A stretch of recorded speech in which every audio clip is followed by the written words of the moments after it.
What's up, people? Perry the Entertainer back again for another video. In this video, I'm going to be giving you guys my 2012 TLC results and review video.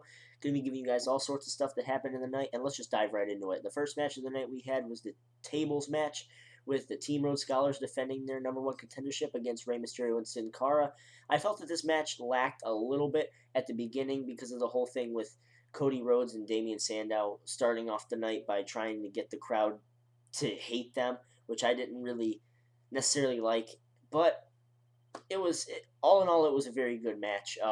Definitely a good match to start off the kick off the night. A lot of high flying moves here from Sin Cara, and a lot of well, not necessarily high risk moves by Rey Mysterio, but high risk nonetheless. We'll just keep it at that. I think he had his take of athleticism in this match. We'll just say that.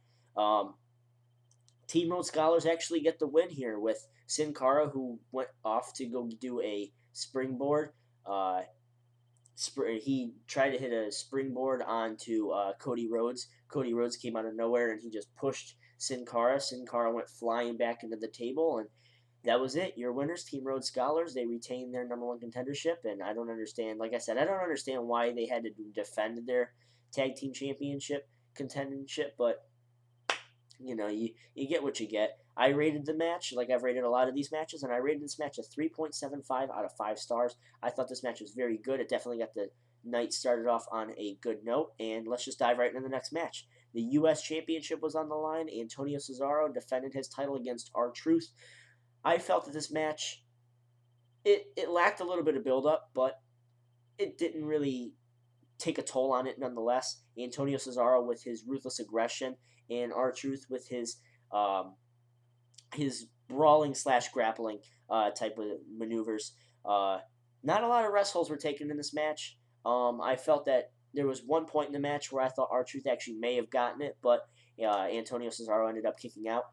And your winner by the neutralizer, Antonio Cesaro, he cuts a promo about how no American will ever beat him and everything. And I like that gimmick. I like how he says no American will ever beat me for this championship. It really sets up a lot of things that could happen with this championship, and who could eventually come back or maybe even come in to take him on for this championship. So I think definitely WWE put themselves in a very good spot right now with Antonio Cesaro. I think the only factor that they need to worry about is their lack that he doesn't get a reaction when he comes out, and that definitely needs to change in order for WWE to turn him into the next big thing / project that I was talking about in my last video. They need to have him get some sort of reaction out of the crowd. When his music hit tonight, the crowd just kind of looked around like, who's this guy? And when R-Truth came out, everyone erupted because everyone knows who R-Truth was. In fact, during the match, the crowd chanted "Little Jimmy." They chanted "Little Jimmy." So, I don't know if it was the lack of build-up to this match or just the fact that Antonio Cesaro just can't really get over for a lot of people. Maybe just because no one really understands his gimmick, like I said in my previous video with the preview. But nonetheless, Antonio Cesaro gets your win here. I rated this match at 2.5 stars out of 5. I didn't think that this match really added on to the TLC pay-per-view, history at all. I don't think this is going to be a match to remember, but, I guess you get what you get. I know I said that a minute or two ago, but, I think that's definitely the theme for a lot of this pay-per-view. For the first two, maybe not exactly the last match, but for this match and the next match, I would much rather have seen these matches on Raw because it doesn't really feel like it really added on to the history. It didn't exactly play a factor in TLC. And the next match was the Intercontinental Championship, Kofi Kingston defending against Wade Barrett. There was a nice match. There's a nice point in the match where Barrett went to throw Kofi back in the ring. Kofi did a little parkour roll through the middle, through the bottom rope, and then eventually just turned right around and jumped out the middle rope and did like a crossbody thing to Wade Barrett. I thought that was a really good moment in the match. It was definitely around that time where the match started picking up, and you guys know me, I'm not the biggest Kofi Kingston fan, but that last counter, the way that Kofi countered the souvenir, the ball hammer elbow or something, whatever they call it now. I'm gonna say it's a souvenir because I don't remember what they call it now. When he reversed the souvenir into the Trouble in Paradise, that was picture perfect. That was so nice. Your winner, like I've already said, Kofi Kingston hitting that incredible counter from out of nowhere. Um, it was a very good ending to a match that I believe should have been on Raw, so that's why I only gave it 3 out of 5 stars. I didn't exactly think it was the best match. It's not going to be a match to remember, but it's an Intercontinental title match. I kind of expected a little bit more out of it, but eh, whatever. The next match of the night was definitely a match of the year candidate, maybe up there with Undertaker versus Triple H at Hell in a Cell. We'll think about it. You guys let me know what you think. The Shield take on Team Hell No and Ryback. What a match. Seriously, that's exactly how I'm going to start this off. What a match.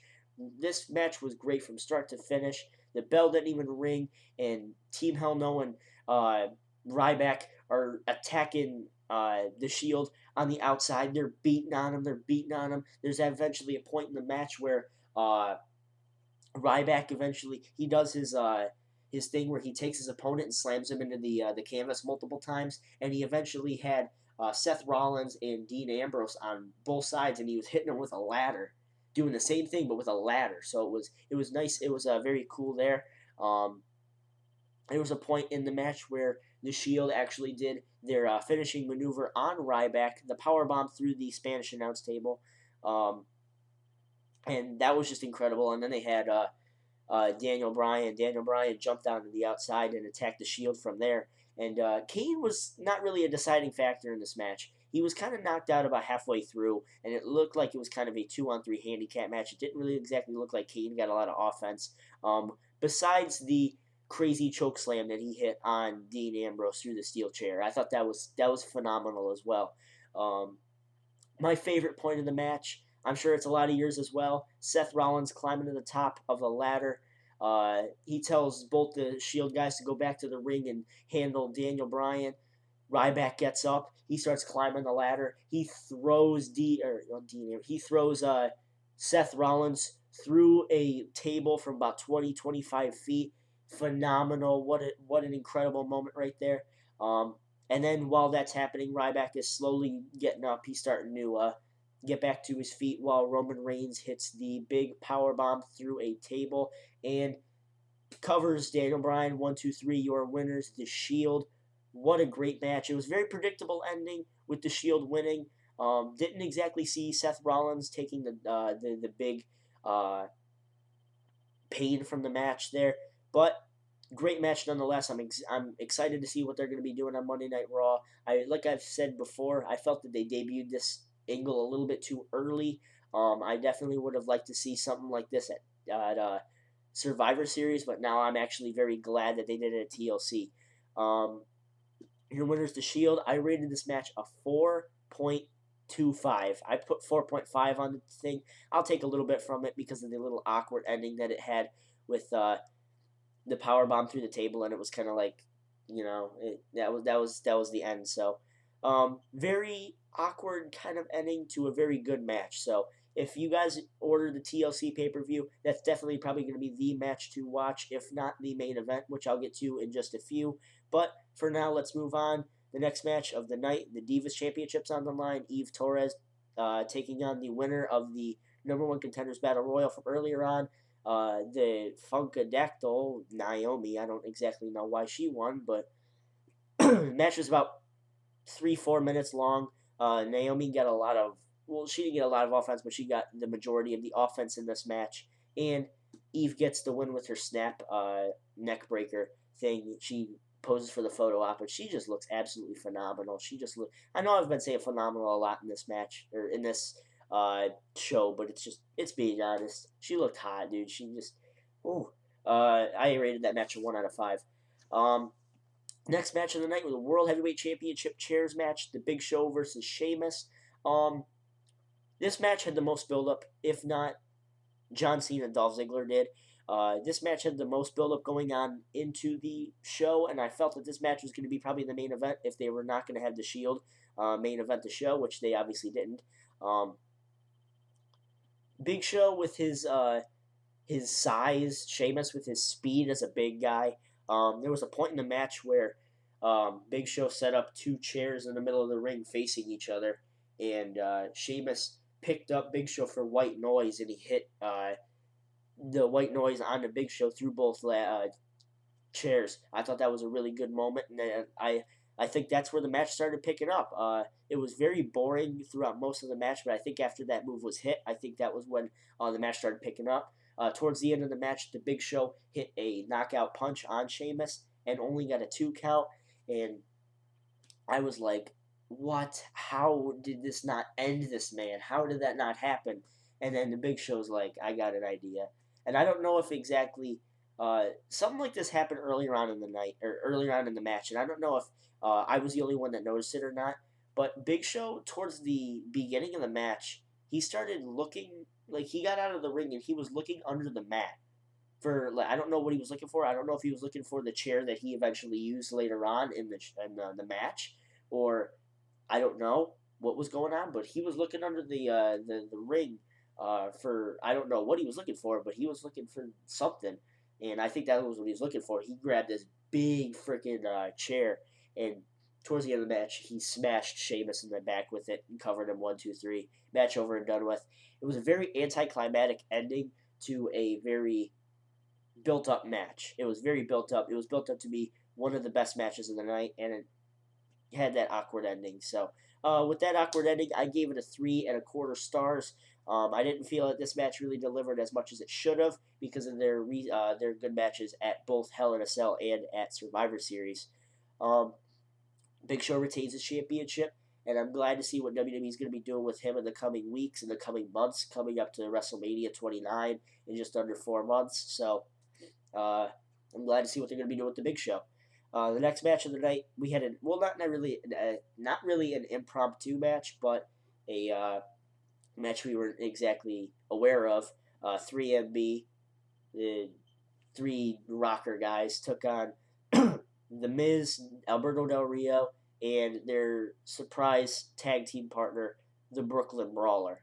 Del Rio was added onto the match because 3MB was making fun of the Spanish announce team, and then Ricardo Rodriguez came out, defended the Spanish announce team. 3MB started, toying with Ricardo Rodriguez, and then Alberto came out and attacked 3MB. I don't know if he was out there just because he was out protecting his ring announcer, or is WWE gonna flat out turn him face? I don't know. I wouldn't count out a Del Rio face turn. I think it would be the right time right now because he's not doing anything right now. He just got out of a feud with Randy Orton where he looked like one of the most hated guys on SmackDown. So to turn him heel or turn him face just like that doesn't make a lot of sense, but I think I can live with it. 3MB didn't get a lot of offense in this match. Miz hits the skull crushing finale on, I believe, Jinder Mahal. Brooklyn Brawler comes in and he hits his finishing move or something, and the match is over. Your winners, the baby faces, and I gave it a 3.5 stars. I'm sorry, I have a very dry throat right now. I'm very thirsty. So that's that match. Then we had the main event of the show, the Money in the Bank ladder match. Dolph Ziggler, the holder, taking on John Cena. I thought the match was. I have to think about how I'm going to say this because at the beginning of the match, it didn't exactly pick up. I was watching. Well, it looks like the Niners are actually going to win. They're up 41-31 with a minute 32 left to go. But I was watching this through the most of the match, and I didn't realize Dolph Ziggler and John Cena were on. So I started watching that, and a lot of stuff was just going on that I wasn't used to seeing, especially. I think the turning point of the match where it started getting, exciting was when Cena hit his incredible. Well, for a big guy like John Cena, it's incredible. He hit a Hurricanrana and threw Dolph Ziggler through a table. I thought that was incredible. A big guy like John Cena hitting a freaking Hurricanrana. Come on, you have to give him something for that. Give criticism where it's, give criticism when necessary, but give credit where credit is due. And I'm definitely going to give John Cena credit for that. Dolph Ziggler used to, just incredible selling from him, incredible wrestling ability this kid has, and I feel that John Cena and him work very well together. It felt like they had chemistry in the ring, and towards the end of the match, it was really showing, especially when after Cena hit his FU, that knocked Dolph Ziggler out of the matchup for just a few moments until Vicky Guerrero came out with the steel chair. She looked like she was going to hit John Cena with it until AJ came out. AJ came out and tried to defend her main squeeze or whatever you want to call her, John Cena. She comes out, she starts attacking Vicky Guerrero, gets her out of the ring, and by this time John Cena's up. John Cena grabs the ladder, he starts climbing it. AJ's circling the ladder like she's skipping around it, and I'm like, why are they doing this wide thing here? Why are they doing this wide out take here? Because if Cena was going to win, which he was damn near looking like he was going to, they would have done some close-up thing on Cena. And I'm like, why are they going so wide out here? And it turns out the unexpected, at least what I didn't expect, AJ came out, and, well, she didn't come out, she was there, but she pushed John Cena off of the ladder. Very surprising there, very shocking. I didn't exactly expect that to happen, because I'm just thinking, okay, they have to have Ziggler win somehow. I don't know how they're going to have it, but they did. That's how they were going to do it. They're going to have AJ turn on John Cena, pushes Cena off the ladder.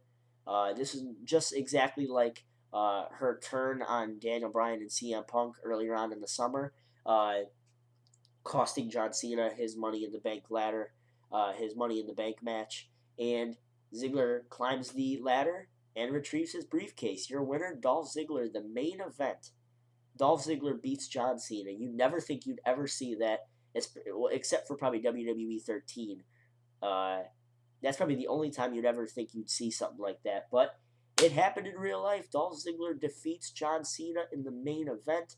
I gave that match a 4 out of 5 stars. That was a very good match. Unfortunately, I didn't see it being the match of the night. I thought that The Shield versus Team Hell No and Ryback was the best match of the night. But that's up to you guys. That's up to interpretation. What do you guys think? What do you guys think about TLC? Do you guys think it passed? Do you think it failed? Was it right in the middle? Let me know what you guys think. Overall, I think it was a great pay-per-view. Every good show is going to have its slow moments, so that's why I kind of leave exceptions for the IC title match and everything like that.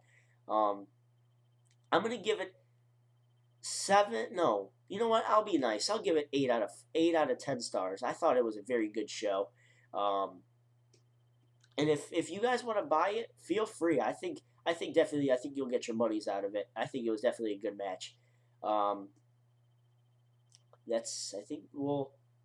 It was a good show. Don't get me wrong. And I will definitely be watching the Slammies tomorrow, since the Monday night game looks like it's going to be pretty boring. The Jets and the Titans. Come on, that's pretty boring.